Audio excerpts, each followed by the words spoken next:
Welcome to day 283 of our one-year Bible reading plan. Today we'll read Matthew chapters 23 through 24. Before you begin, remember that it helps to establish a daily reading time. Begin with a short prayer, asking the Holy Spirit for wisdom and understanding. Always read for understanding and to hear from God, not just to finish today's reading. Please like, subscribe, and share this video to bless someone else. Now, let's begin. Matthew chapter 23, verse 1. Then Jesus said to the crowds and to his disciples, "The teachers of the law and the Pharisees sit in Moses' seat. So you must be careful to do everything they tell you, but do not do what they do, for they do not practice what they preach. They tie up heavy, cumbersome loads and put them on other people's shoulders, but they themselves are not willing to lift a finger to move them. Everything they do is done for people to see. They make their phylacteries wide and the tassels on their garments long. They love the place of honor at banquets and the most important seats in the synagogues. They love to be greeted with respect in the marketplaces and to be called rabbi by others. But you are not to be called rabbi, for you have one teacher and you are all brothers. And do not call anyone on earth father, for you have one Father and he is in heaven." Verse 10. "Nor are you to be called instructors, for you have one instructor, the Messiah. The greatest among you will be your servant. For those who exalt themselves will be humbled, and those who humble themselves will be exalted. Woe to you, teachers of the law and Pharisees, you hypocrites! You shut the door of the kingdom of heaven in people's faces. You yourselves do not enter, nor will you let those enter who are trying to. Woe to you, teachers of the law and Pharisees, you hypocrites! You travel over land and sea to win a single convert, and when you have succeeded, you make them twice as much a child of hell as you are. Woe to you, blind guides!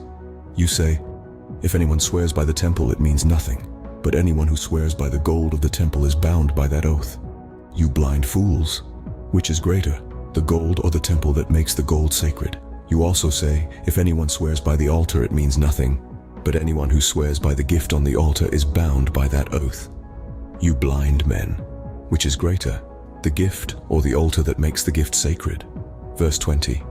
"Therefore anyone who swears by the altar swears by it and by everything on it, and anyone who swears by the temple swears by it and by the one who dwells in it, and anyone who swears by heaven swears by God's throne and by the one who sits on it.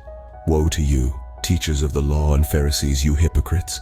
You give a tenth of your spices, mint, dill, and cumin, but you have neglected the more important matters of the law, justice, mercy, and faithfulness.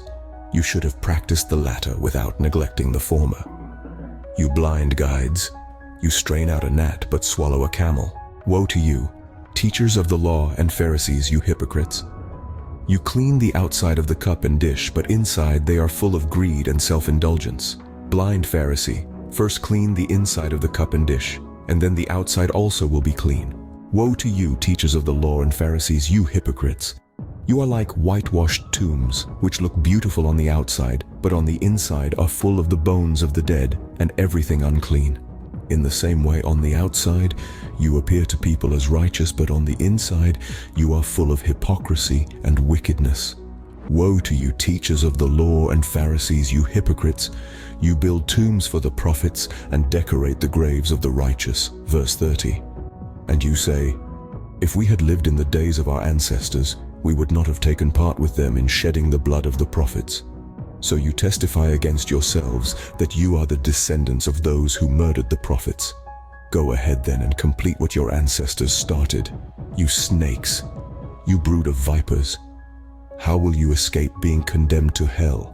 Therefore I am sending you prophets and sages and teachers. Some of them you will kill and crucify, others you will flog in your synagogues and pursue from town to town. And so upon you will come all the righteous blood that has been shed on earth, from the blood of righteous Abel to the blood of Zechariah, son of Berechiah, whom you murdered between the temple and the altar. Truly, I tell you, all this will come on this generation. Jerusalem, Jerusalem, you who kill the prophets and stone those sent to you. How often I have longed to gather your children together, as a hen gathers her chicks under her wings, and you were not willing. Look, your house is left to you desolate. For I tell you, you will not see me again until you say, 'Blessed is he who comes in the name of the Lord.'" Matthew chapter 24, verse 1. Jesus left the temple and was walking away when his disciples came up to him to call his attention to its buildings. "Do you see all these things?" he asked. "Truly I tell you, not one stone here will be left on another.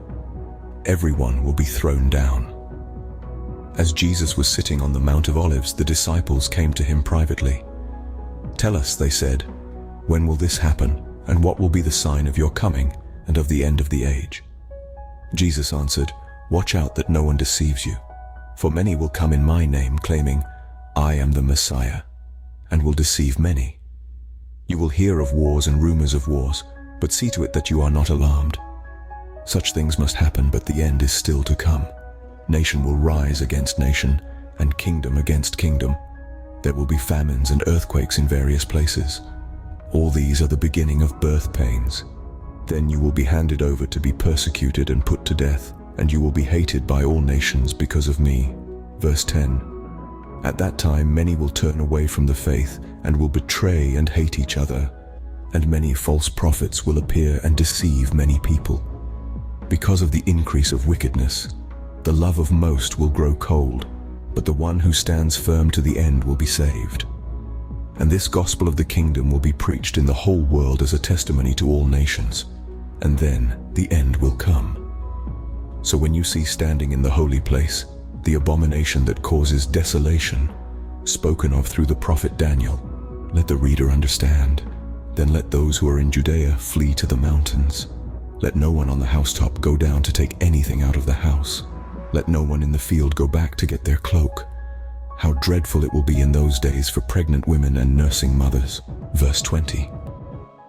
"Pray that your flight will not take place in winter or on the Sabbath, for then there will be great distress, unequaled from the beginning of the world until now, and never to be equaled again. If those days had not been cut short, no one would survive, but for the sake of the elect, those days will be shortened. At that time, if anyone says to you, 'Look, here is the Messiah,' or 'There he is,' do not believe it. For false messiahs and false prophets will appear and perform great signs and wonders to deceive, if possible, even the elect. See, I have told you ahead of time. So if anyone tells you, 'There he is out in the wilderness,' do not go out, or 'Here he is in the inner rooms,' do not believe it. For as lightning that comes from the east is visible even in the west, so will be the coming of the Son of Man. Wherever there is a carcass, there the vultures will gather. Immediately after the distress of those days, the sun will be darkened, and the moon will not give its light. The stars will fall from the sky, and the heavenly bodies will be shaken." Verse 30. "Then will appear the sign of the Son of Man in heaven. And then all the peoples of the earth will mourn when they see the Son of Man coming on the clouds of heaven with power and great glory. And he will send his angels with a loud trumpet call, and they will gather his elect from the four winds, from one end of the heavens to the other." Now learn this lesson from the fig tree. As soon as its twigs get tender and its leaves come out, you know that summer is near. Even so, when you see all these things, you know that it is near, right at the door. Truly I tell you, this generation will certainly not pass away until all these things have happened. Heaven and earth will pass away, but my words will never pass away. But about that day or hour no one knows, not even the angels in heaven, nor the Son, but only the Father. As it was in the days of Noah, so it will be at the coming of the Son of Man. For in the days before the flood, people were eating and drinking, marrying and giving in marriage, up to the day Noah entered the ark. And they knew nothing about what would happen until the flood came and took them all away. That is how it will be at the coming of the Son of Man." Verse 40. "Two men will be in the field, one will be taken and the other left. Two women will be grinding with a handmill, one will be taken and the other left. Therefore keep watch, because you do not know on what day your Lord will come. But understand this, if the owner of the house had known at what time of night the thief was coming, he would have kept watch and would not have let his house be broken into. So you also must be ready, because the Son of Man will come at an hour when you do not expect him. Who then is the faithful and wise servant, whom the master has put in charge of the servants in his household to give them their food at the proper time? It will be good for that servant whose master finds him doing so when he returns. Truly I tell you, he will put him in charge of all his possessions. But suppose that servant is wicked and says to himself, 'My master is staying away a long time,' and he then begins to beat his fellow servants and to eat and drink with drunkards." Verse 50. "The master of that servant will come on a day when he does not expect him and at an hour he is not aware of. He will cut him to pieces and assign him a place with the hypocrites, where there will be weeping and gnashing of teeth." This concludes Matthew chapters 23 through 24 for day 283. We hope you are enjoying these daily videos. Remember to check the description box for links and resources. Thank you for watching. Please like, share, and subscribe. Your support helps spread God's word to reach more people on YouTube. We'll see you in the next video for our day 284 reading.